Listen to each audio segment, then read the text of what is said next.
Bangsa kita adalah bangsa yang sangat kaya, termasuk kaya akan misteri. Selamat datang di channel Bobby Gribo.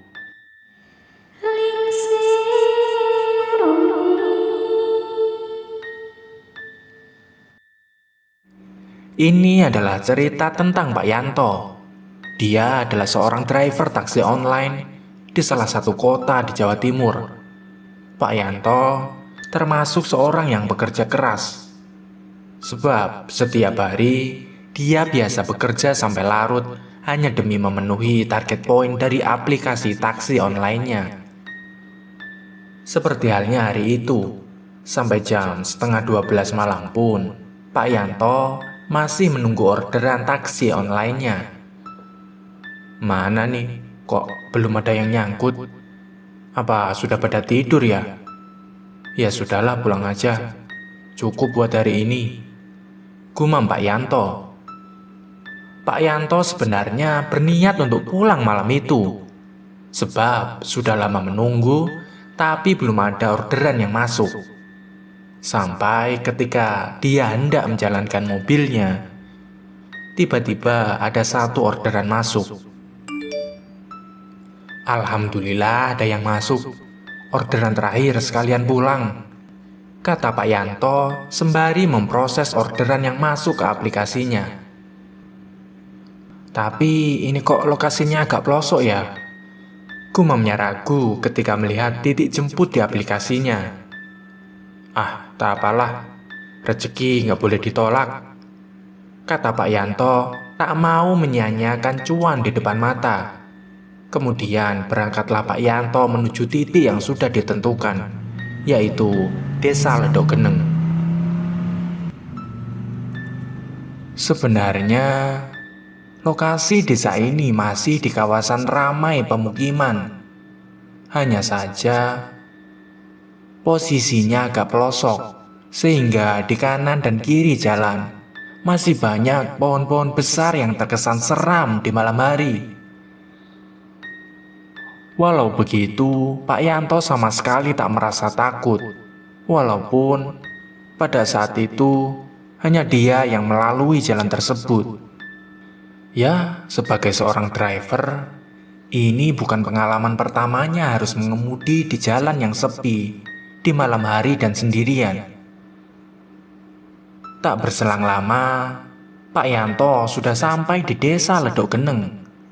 Sebelum masuk ke desa, Pak Yanto melihat ada satu pos ronda, dan dia bermaksud untuk memastikan lokasi penjemputan pada orang yang sedang berjaga di pos ronda itu. Ada dua orang, yang satu sudah tua dan yang lainnya masih muda. Permisi, Pak Yanto menyapa segera setelah beliau keluar dari mobilnya. Iya Pak, ada yang bisa dibantu? Kata Mbah Ri yang merupakan warga desa Rejo, tetangga desa dari Desa Ledok Geneng. Begini Mbah, saya driver go supir. Saya ini ada orderan jemput di Desa Ledok Geneng. Posisinya betul ya lewat jalan ini? Tanya Pak Yanto. Oh betul Pak, ini Bapak tinggal lurus saja, nanti ketemu gapura desa. Nah, itu sudah masuk Desa Ledok Geneng, jawab Mbah Ri. Bapak mau ke sana sekarang? Tanya Mbah Ri lagi. Iya Mbah, ini sudah ditunggu sama yang order, jawab Pak Yanto. Di sini sebenarnya ada mitos kalau lebih dari jam 11 malam nggak boleh lewat gerbang desa itu. Mbah Ri mengingatkan Pak Yanto dengan mitos yang berkembang di masyarakat sekitar. Ah, itu cuma mitos Mbah. Saya sering lewat situ malam-malam nggak ada apa-apa kok, kata Rahman, seorang yang lebih muda yang ada di pos ronda itu. Ya, saya cuma ngasih tahu. Namanya juga orang tua ya kan? Kata Mbah Ri sambil tersenyum. beliau juga sebenarnya tak menganggap serius mitos tersebut.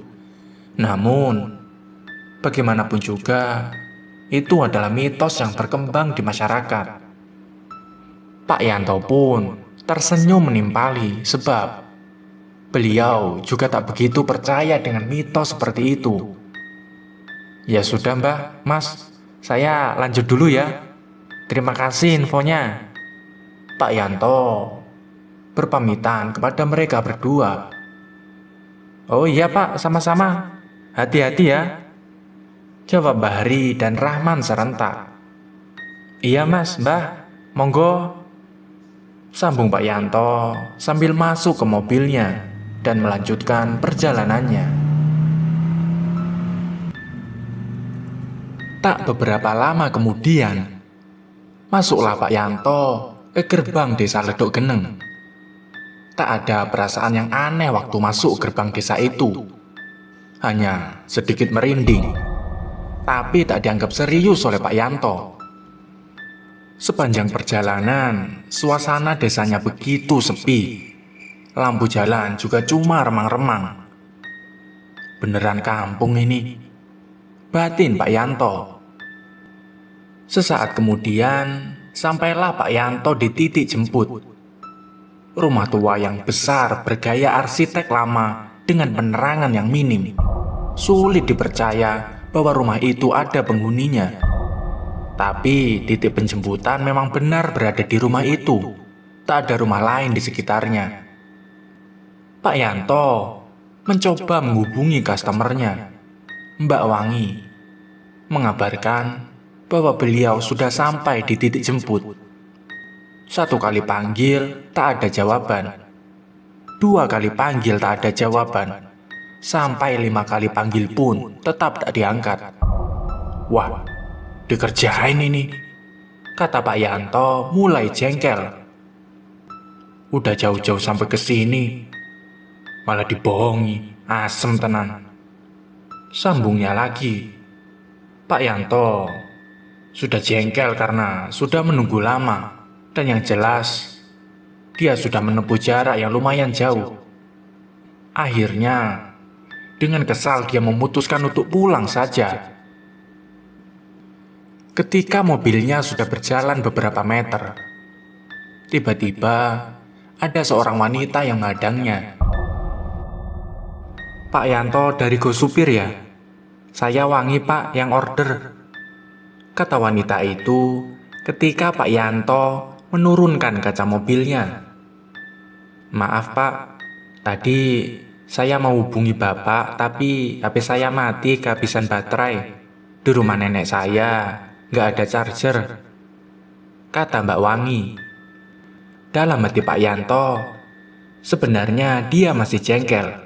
Tapi ketika melihat wajah memelas dari customernya, Pak Yanto langsung luluh seolah lupa dengan jengkelnya.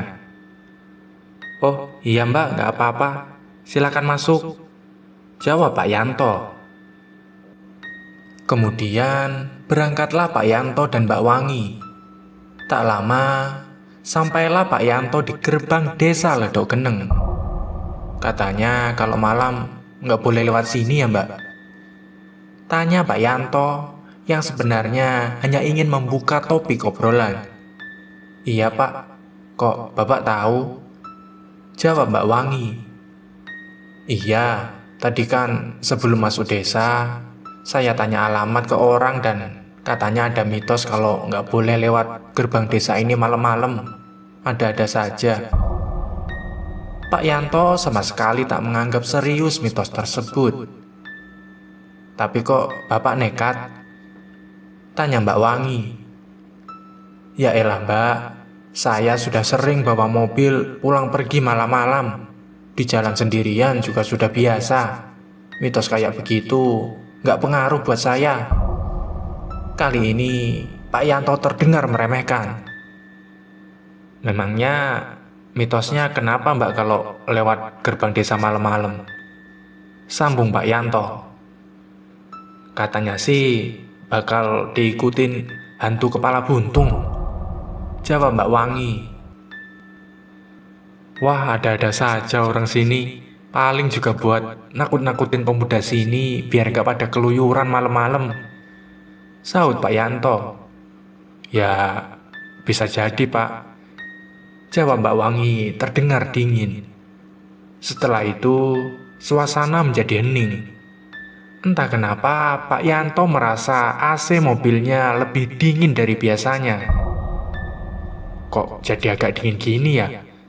Gumam Pak Yanto sambil mengecilkan suhu AC-nya. Beberapa saat kemudian, HP Pak Yanto berdering. Seketika, Pak Yanto angkat teleponnya. Halo Pak, Bapak sampai mana? Ini saya nungguin dari tadi loh, kata seorang wanita di seberang sambungan teleponnya. Loh, ini siapa ya? Tanya Pak Yanto bingung. Ini saya Wangi Pak yang order taksi online. Ini nomornya Pak Yanto kan yang go supir itu? Pak Yanto tak langsung menjawab. Beliau melirik kaca dashboardnya dan melihat Mbak Wangi di kursi belakangnya, duduk manis melihat ke kaca depan. Sudah gak usah bercanda, kata Pak Yanto. Halo Pak. Belum sempat suara tersebut meneruskan percakapan, Pak Yanto sudah keburu mematikan teleponnya. Siapa Pak? Tanya Mbak Wangi dari kursi belakang. Oh, orang iseng Mbak, jawab Pak Yanto sama sekali tak punya pikiran negatif. Tiba-tiba, bau anyir tercium oleh Pak Yanto. Pak Yanto pun celingak-celinguk mencari sumber bau itu. Mbak Wangi cium bau tidak enak nggak? Pak Yanto khawatir customernya tidak nyaman. Oh enggak kok Pak. Apa bau saya? Tanya Mbak Wangi. Oh enggak kok Mbak, jawab Pak Yanto khawatir salah ucap. Yakin Pak? Tanya Mbak Wangi datar. Oh iya Mbak, sungguh. Pak Yanto tambah tidak enak. Stop dulu Pak, saya ada yang ketinggalan, kata Mbak Wangi. Loh, apa Mbak yang ketinggalan? Tanya Pak Yanto sambil melambatkan mobilnya. Kepala saya Pak. Pak Yanto kaget dan refleks melirik Mbak Wangi dari kaca dashboardnya. Betapa kagetnya Pak Yanto karena yang dilihatnya adalah seorang wanita tanpa kepala dengan darah yang mengalir ke seluruh badannya. Sekali lagi, Pak Yanto membuang pandangannya ke depan, namun ketika dia melihat ke depan, ada potongan kepala menggantung di hadapannya dengan mulut yang lebar menyeringai dan lidah yang menjulur panjang dengan mata yang hampir keluar. Pak Yanto pun pingsan seketika. Malam itu, mobil Pak Yanto terperosok ke parit. Esoknya, Pak Yanto terbangun oleh keramaian orang yang mengerubunginya, termasuk Mbari dan Rahman yang malam sebelumnya bertemu dengannya. Untung saja mobil Pak Yanto tak terperosok terlalu dalam, sehingga masih mudah untuk dievakuasi. Sejak saat itu, Pak Yanto tak mau lagi menerima orderan lebih dari jam 10 malam. Dan juga, Pak Yanto tak lagi meremehkan mitos yang ada di masyarakat setempat. Sebab, mungkin saja itu bukan sekedar mitos,